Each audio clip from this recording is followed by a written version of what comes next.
আসসালামু আলাইকুম। আশা করি সবাই ভালো আছেন, আমরাও ভালো আছি। মিঠু কিচেনে আবার একটু নতুন রেসিপি নিয়ে চলে আসলাম। আমাদের আজকের রেসিপি হবে বেগুন ভর্তা, কেসকি মাছের শুটকি ভর্তা, ফেওয়া মাছের ভর্তা, আর হচ্ছে কাঁচামরিচ ধনিয়া পাতার ভর্তা, আর শুধু বিলাতি ধনিয়া পাতা ভর্তা। প্রথমে আমরা বানাতে চলে আসলাম।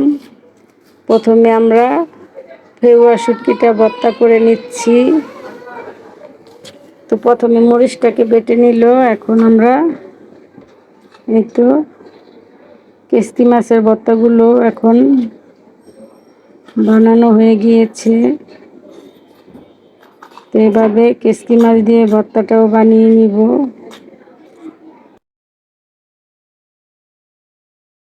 হয়ে গিয়েছে। এখন আমরা এই একটি খোল দিয়ে উঠিয়ে নিলাম।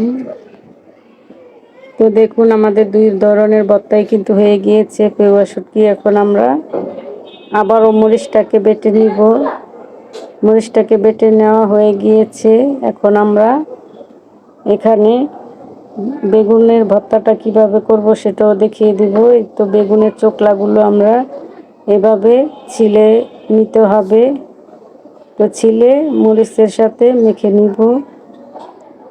তো এটা খুবই সোজা। দেখুন কিভাবে বেগুন ভর্তাটাও তৈরি হয়ে গেল আমাদের। এখন আমরা কাঁচামরিচ রসুন ভেজে রেখেছিলাম সেটাকে বেটে নিব।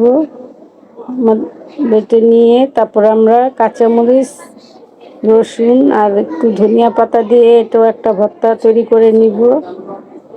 কাঁচামরিচ রসুন দিয়ে ধনিয়া পাতা দিয়ে ভর্তা খেতে খুবই টেস্টি হয়, একবার বানিয়ে খেয়ে দেখবেন। তো এভাবে প্রথমে আমরা কাঁচামরিচটাকে বেটে নিলাম। এখন রসুনটা দিয়ে দিচ্ছি, স্বাদ মতো একটু লবণ দিয়ে দিলাম। এখন বেটে নিব।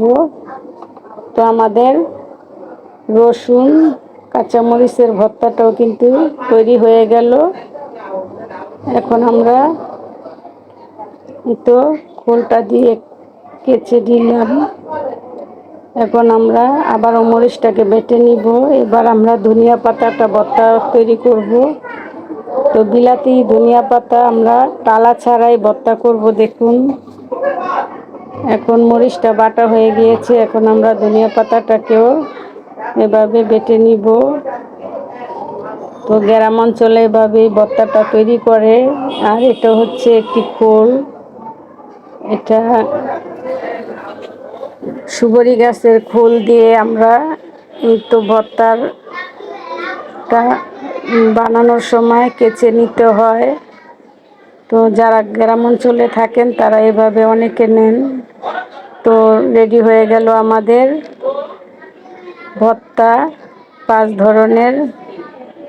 তো এরকম আমাদের সুস্বাদু বেগুন ভর্তা, কেসকি মাছ ভর্তা, আর ফেওয়া শুটকি ভর্তা, কাঁচামরিচ ধনিয়া পাতা ভর্তা রসুন দিয়ে, আর শুধু বিলাতি ধনিয়া পাতা ভর্তা।